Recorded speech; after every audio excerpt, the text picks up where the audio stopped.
welcome back to the SA Sports Show. Well, that's it, Marcus. We're done for another day. Very, very good show. I like that. Bevo's.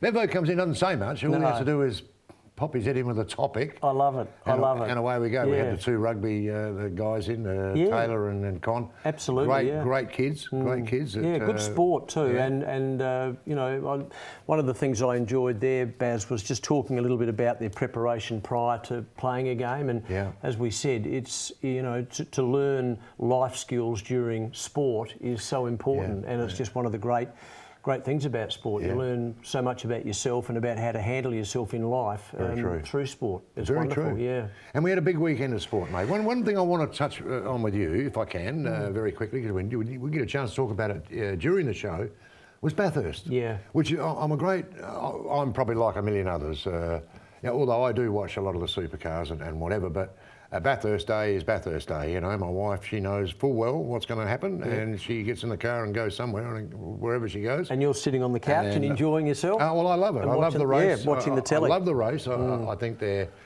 amazingly highly skilled people that drive in that race. If you ever want to see supercars at their best, you need to be there at the track to see how fast they really go. I mean, you do get an opportunity to have a look at it on TV where you can see they go pretty quick, but when you're live at the track, which you have been a number of times, it is a great thrill. It is, and it's of course a completely different track to the one we've got here in Adelaide, because the one here in Adelaide is flat.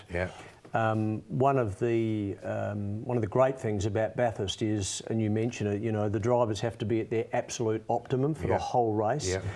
And they do here as well, Baz, in Adelaide, but it's different there because you've got Conrod Straight. So they're doing 300 Ks, in excess of 300 Ks, and then they've got that really tight hairpin. But they've also got the path that takes them down the mountain. And I've been in a car on the track, but not in a supercar. But one of the scary things about it is that coming down the hill and around those bends and curves, you can't see around the corner, and they can't see around the corner. So what they're doing is they're driving to a point that they can see, and then they're turning, and that leads them onto the next path of the track. It's extraordinarily dangerous.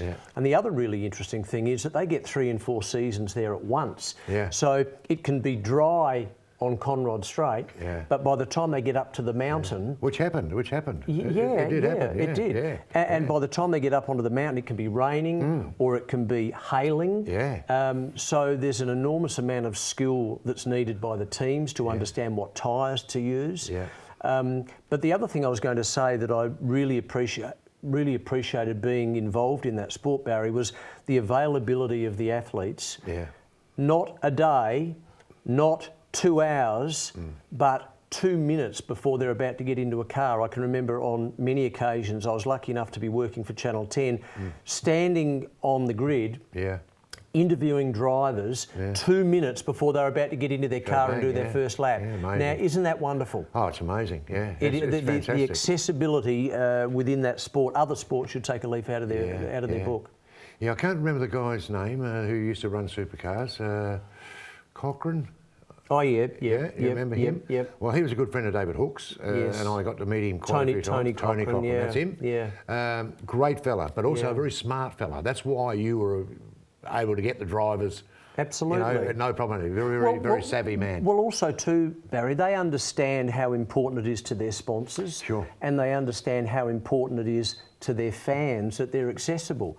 And the other fantastic thing that I experienced was within 5 minutes of finishing a race, whether it be here, whether it be there, wherever it is around Australia, they're out the back of their garage signing hundreds of autographs, which is a great thing as well. So they look after their fans.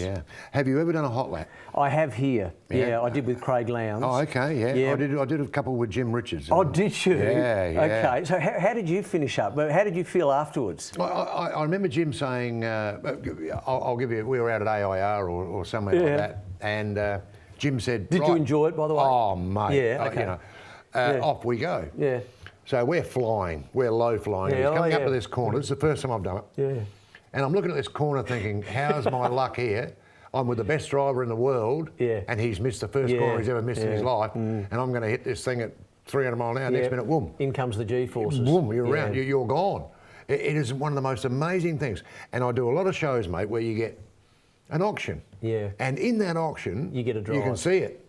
There's a hot lap. Yeah. And I tell the punters, I tell everybody, guys, no matter what you bid, this is what you want. It's exhilarating. Get this because it's brilliant. But he also said to me, when I got out of the car the first time, he said to me, don't worry about the white knuckles. Yeah.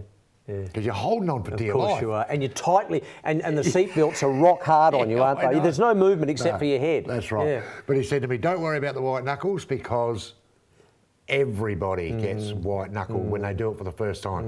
Hooksy and I went out and did some advanced driving and that sort of thing with Jim Richards. And we do the odd hot lap and they're just amazing. Well, I can remember sitting in the car with Craig Lowndes out the front of his pit, and this was within a minute of me going off air at Channel 10, so it was all tied in with the show. Sure. And I was obviously, nervous about doing my hosting, as you do, you get a bit nervous. Sure. And then I hopped into the car and my adrenaline was just increasing by the moment as we were about to take off. And then, of course, through the chicane, which was frightening enough. But once we did one lap, Baz, it was okay. Fantastic. It was fantastic. It was wonderful. I'm glad I did it. And you're this far off the wall doing 250 clicks. And you're that far off the wall. You're sitting there and the wall's there. Yeah.